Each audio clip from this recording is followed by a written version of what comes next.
जीवन में स्वप्न का बहुत बड़ा प्रभाव है। जीवन में स्वप्न आपको अच्छा और बुरा बनाते हैं। स्वप्न एक संकेत है। स्वप्न की अपनी एक दुनिया है। स्वप्न एक संसार है। जितनी देर तुम जगते हो, ध्यान से समझना, जितनी देर तुम जगते हो तकरीबन 24 घंटे के 25% टाइम तुम निश्चित तौर पर सोते हो। अपने जीवन का 25% टाइम, ऐसे समझो आपके जीवन का 25% मिनिमम, किसी किसी का तो 30, 40, 50% भी है। 25 से 30% जीवन तो तुम सोते ही हो, इसमें कोई संदेह नहीं। और तुम सोते समय कहां जाते हो, उस समय तुम्हें कुछ ध्यान क्यों नहीं रहता, यह सब तुम्हें कुछ नहीं पता। उस समय तुम जो भी कुछ देख रहे होते हो, जो कुछ महसूस कर रहे होते हो, वो तुम्हें सत्य क्यों लगता है? वो तुम्हें बिल्कुल एज वेल एज एहसास कैसे होता है? ये एक संकेत है जीवन का। तुम्हारी आत्मा जो भी कुछ तुम्हारे जीवन में हो रहा है, उसके आधार पर आपको सूचित कर रही है। तुम जो स्वप्न देखते हो उसका एक मतलब है। गलत कहते हैं मनोवैज्ञानिक कि तुम जो सोचते हो वो तुम देखते हो। ऐसा सच नहीं है। अगर ये सच होता तो पता नहीं क्या क्या क्या क्या रोज लोग खूब देखते। लोग रात भर और कुछ करते ही नहीं, केवल सपना ही देखते रहते। सोचता तुम्हारा दिमाग खूब सारा है। और करते हैं क्या हम सोचने के अलावा? हाँ, हम और भी कोई काम करते हैं क्या? हम सिर्फ सोचते रहते हैं। हम महापुरुष लोग हैं, कोई काम धाम नहीं करते, सोचते हैं केवल। तो हम सिर्फ सपने देखते और कोई काम नहीं करते। स्वप्न में पितरों को देखना, स्वप्न में अशुभता देखना, स्वप्न गंदे देखना, खराब चीजों का दर्शन करना और अनैतिक संबंध देखना, बुरे विचार देखना, बुरे लोगों को देखना, खराब काम करते हुए देखना, डर जाना, भयभीत होना, ये सब लक्षण हैं तुम्हारी बर्बादी के। ये सब लक्षण हैं बुरी ताकतों के दर्शन के। ये सारे के सारे संकेत हैं तुम्हारे जीवन को बर्बाद कर रही शक्तियों से आगाह करने के। ये सारे के सारे दर्शन तुम्हें तुमसे मिलवाने के बीच की जो संज्ञात्मक संकेत हैं, उनको दिखाने के दर्शन हैं ये।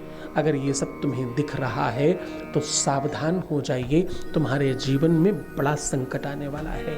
और तुम किसी बड़े संकट से जूझ रहे हो। तुम्हारे जीवन में अगर कुछ ठीक नहीं हो रहा है तो उसका सबसे बड़ा कारण ये संकेत है जो तुम नजरअंदाज कर रहे हो। इसका फल यहां वहां देखते मत घूमना। इसका फल अपने आप में बहुत बड़ा है। अगर ऐसा दिख रहा है तो तुम निश्चित तौर पर मानना किसी बड़ी अशुभता का सूचक है। इससे कोई दुनिया में ताकत तुम्हें बचा नहीं सकती सिवाय शिव के। क्यों? क्योंकि भाभी वो मेटी सके त्रिपुरारी, भाभी वो मेटी सके त्रिपुरारी, भाभी वो मेटी सके त्रिपुरारी। त्रिपुरारी यानी भगवान शिव, महेश, शंकर, वो अवघरदानी, वो सब कुछ कर सकते हैं जो दुनिया में कोई नहीं कर सकता। सब ठीक कर सकते हैं। तुम्हें क्या करना है? तुम्हें एक अष्ट धातु या कसकुट या पीतल और या अगर आपके यहां मतलब होता हो गीलट का, इनमें से किसी चीज का भी लोटा लेना है। और इस लोटे में पहले सफेद चंदन डालना है और जल भरना है और ऊपर से लाल चंदन डाल देना है। सफेद चंदन तो मिल जाएगा, लाल चंदन कदाचित नहीं मिले तो कोई आपत्ति की बात नहीं। उसे अपने हाथ से मिलाने की कोशिश मत करना। ये दोनों ही चंदन प्रयास करना अपने हाथ से घिस कर डालना। और क्या करना?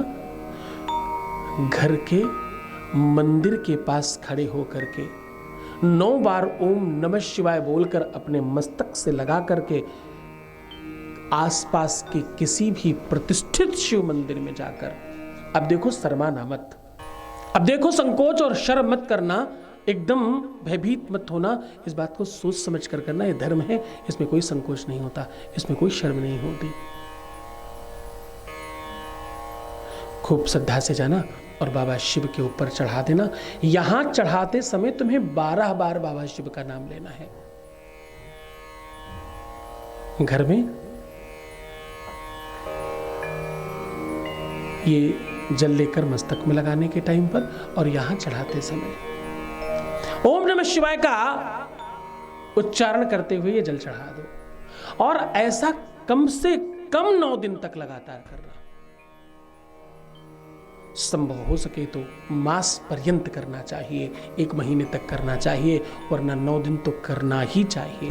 पूरी श्रद्धा और पूरे विश्वास के साथ करना, तुम्हारे जीवन में कल्याण होगा, शुभता बढ़ेगी, अशुभ चीजों का सर्वनाश होगा और सब ठीक हो जाएगा। खूब बेहतर तरीके से करना, पूरी श्रद्धा और विश्वास के साथ करना। अगर विश्वास के साथ किया तो तुम्हें कहना पड़ेगा, मेरा हर पल, मेरा हर क्षण शिवमय हो रहा है और सुखमय हो रहा है।